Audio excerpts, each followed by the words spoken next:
Comme notre chant qui dit Seigneur opère des miracles. En réalité, ce n'est pas nous qui devons dire à Dieu d'opérer des miracles. Dis plus seulement ce que nous voulons. Si Dieu sera comme qu'il faut un accompagnement d'un miracle, c'est en ce moment qu'il va opérer ce miracle. Quand le serpent a mordu Paul, est-ce que Paul a demandé à Dieu d'opérer un miracle? Paul a dit, si je vis c'est pour Dieu, si je meurs également c'est pour Dieu. Si Dieu avait permis qu'il soit submergé dans l'eau, que son eau soit brûlée. Si Dieu l'a sauvé de cette inondation, bien qu'il devait être mort par un serpent, que son eau soit brûlée. Mais tout ce que Paul fait, et que Dieu a dit qu'il doit aller prêcher la parole à Rome. Et il y a une autre personne aussi qui a été maudite par un serpent. Que notre grand-père, pasteur Segnoro, il allait à une évangélisation. Et en cours de route, il a été mordu par un serpent. Et il a poursuivi son chemin. Il dit que si je retourne, je ne vais pas arriver à la maison. Mais si j'arrive au lieu où je dois prêcher, si j'arrive à annoncer cela aux gens avant de mourir, cela est mieux. Le fait qu'il est déjà au village, il a d'abord. Je suis venu pour vous annoncer. Mais en cours de route, j'ai été maudit par un serpent. Mais je vais vous dire premièrement, c'est là. Si vous me voyez à terre, reconnaissez que ce n'est pas autre chose. Mais c'est parce que le serpent m'a mordu que je dois mourir. Mais avant tout, écoutez cette parole avant que je ne sois mort. Et il a prêché la parole. Il a parlé des gens de Dieu. Il a parlé aux gens de Dieu. Et les gens commencent à se donner. Et il prie avec rapidité pour les gens. Afin que les vilains du serpent.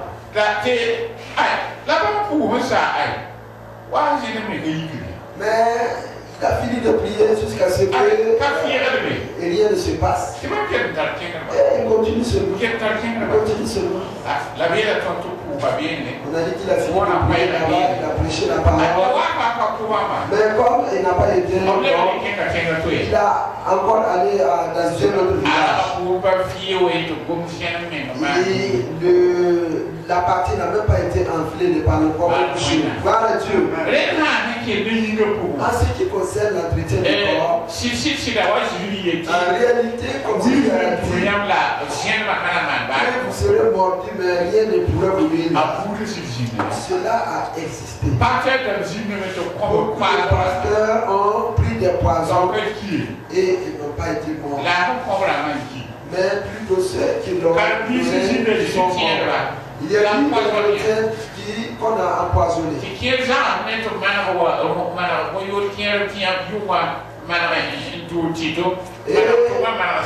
pendant la nuit, on a mis des pièges dans les cieux, aux cieux des gens.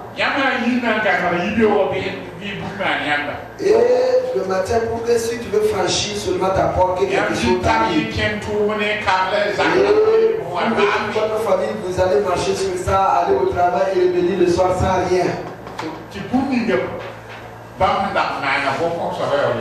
Le piège qui a été monté est toujours là, mais sans effet. Mes frères et sœurs, la parole de Dieu est la vérité. Encore plus loin, Jésus a parlé d'une autre chose.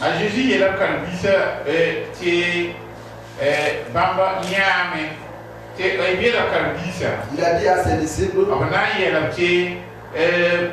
Subondo, Namona, Ramansuno, Soutana, un sacre-bamba, Zinga, sacre-bamba. Quand tu leur as dit de ne pas se réjouir du fait que les esprits mauvais sont soumis à eux, il a encore dit il a vu Satan qui vient du ciel. Et il vient pour lutter contre les chrétiens. Comme ceux qui prêchent la parole de Dieu. Et ceci leur a dit maintenant. Si vous lisez dans Luc 21, verset 17, ceci leur a dit à cause de mon nom, les animaux, tout le monde va vous haïr. Il a dit que vous serez haïs par tous. Ils vont vous faire du mal. Mais il a encore dit que même un de vos cheveux ne sera perdu. Car Dieu lui-même va s'en charger, s'en occuper. Encore plus loin. Quand Christ nous a montré cela, c'est pour nous dire que la puissance que nous allons recevoir pour faire son œuvre, ça ne veut pas dire que nous allons vivre sans problème. Il y aura certainement des difficultés. Les soldats, si un soldat part en guerre, demandez aux soldats et aux gendarmes. Quand on tue un de leurs camarades, est-ce que les autres retournent? Si un est atteint par une balle, si par exemple il est blessé à l'épaule et que l'autre bras est toujours normal, que fait-il? Est-ce qu'il se laisse terminer par l'ennemi? Tant qu'il est toujours capable d'agir, il va écraser ou bien il va terminer son ennemi. Mes frères et sœurs, il y eut des fidèles de Jésus. On les a donnés aux lions. Et louer Dieu quand il partait. Mais les autres ont continué à prêcher cette parole. On a battu d'autres. On a scié d'autres personnes. On les a maltraités. Et on les a mis en zone. Mais ils n'ont pas reculé. Et Paul a dit dans Romains 8, verset 35, qu'est-ce qui peut nous séparer de l'amour de Christ? La souffrance, l'angoisse, persécution ou pas? Rien. Rien ne peut séparer un chrétien de l'amour de Christ. C'est pourquoi si nous utilisons cette puissance, ne vous flattez pas en disant que comme c'est cette puissance maintenant, rien ne peut m'arriver encore. C'est pas vrai. Paul. On nous a dit que Paul avait tous les 9 dons. Parmi les fidèles, il n'y avait pas quelqu'un que le Saint-Esprit parlait à Paul. On disait que lui, il parlait en langue plus que toute autre personne. Il prophétisait plus que les autres.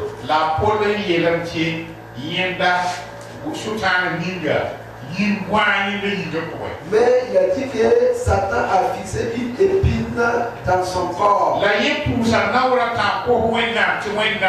Il a prié 3 fois pour que Dieu puisse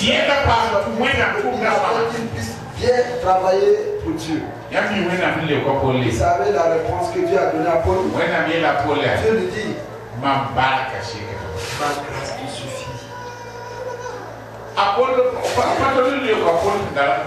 Dieu n'a pas donné la réponse exacte que Paul demandait. La souffrance que Paul endurait, Dieu n'a point enlever cela de Paul. La bocon n'est pas quitte à Paul me déçu. Et ce souverain n'a point fait Paul reculer. La levée tiendrait, mais le conseil également. si il ne va pas quitte à Paul me prendre gros. Cela n'a pas aussi tenu l'autorité que Paul avait. Il y a un peu de manière à nous détailler bien beau. On va se prendre du temps à vous détailler toutes ces choses. Ma parole qui est moi tout je ne veux pas que vous vous flattiez. En croyant que si vous avez de la puissance, et que Dieu vous utilise en travaillant, voilà, vous n'avez plus de problème. Maintenant, il faut taper la poitrine maintenant. En disant que Satan se cherche maintenant. Oui, nous avons cette puissance. Mais Satan va toujours venir pour jusqu'à ce que Jésus revienne. À tout moment, il va passer tout le temps. Dans Matthieu 4, il dit, quand Satan a tenté Jésus, à la fin de cette tentation, on a dit que Satan a laissé Jésus afin d'aller chercher une autre pour venir encore tenter Jésus. Est-ce que vous voyez? Ne pensez pas que comme Satan vous a tenté, alors allez déposer de côté vos armes en disant que maintenant je suis comme cette épreuve ou bien cette façon d'éviter, maintenant c'est fini. C'est pas comme ça. Jésus tient votre tous les chrétiens, les disciples ou bien les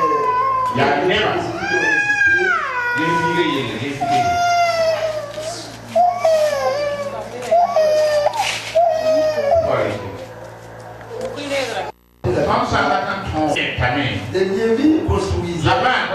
Que faisait-il encore? Il tirait les armes en main. Il construisait et il tirait les armes en main.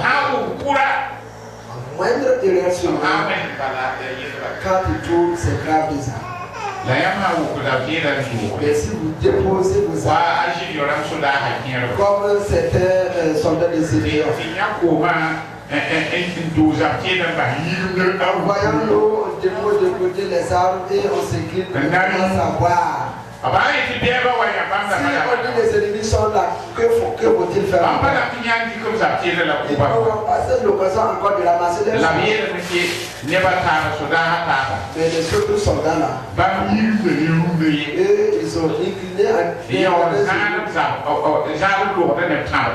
tenant maintenant les armes et les flèches. Et avec une seule main, ils enlèvent l'eau pour boire. Et ils tournent de gauche à droite.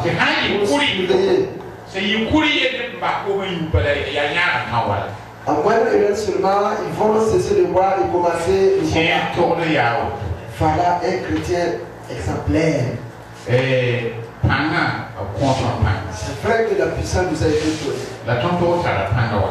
Mais cette puissance doit être mise en œuvre. Et si nous avons cette puissance, comment vous faire pour savoir que cette puissance est à nous? Il faut que quelque chose arrive après l'exécution, vous allez vous rendre compte que vous en avez. Oui, ou bien.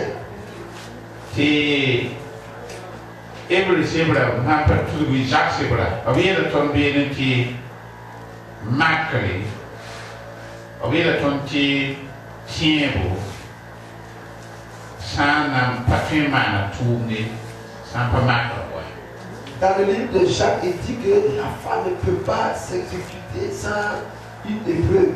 Il faut qu'il y ait de l'épreuve. Et en ce moment, vous allez tenir ferme pour que Dieu opère un miracle. En ce moment, vous allez dire, donc ma foi aussi peut opérer des miracles. Ça pouvait faire de miracles, mais c'est parce que vous n'en croyez pas. Par manque de foi. Sinon, Dieu vous a donné cette autorité. Et que cette l'iniquité doit opérer de Tom Sankin Tori, every Peter Town. Dans Hébreux 13, verset 5.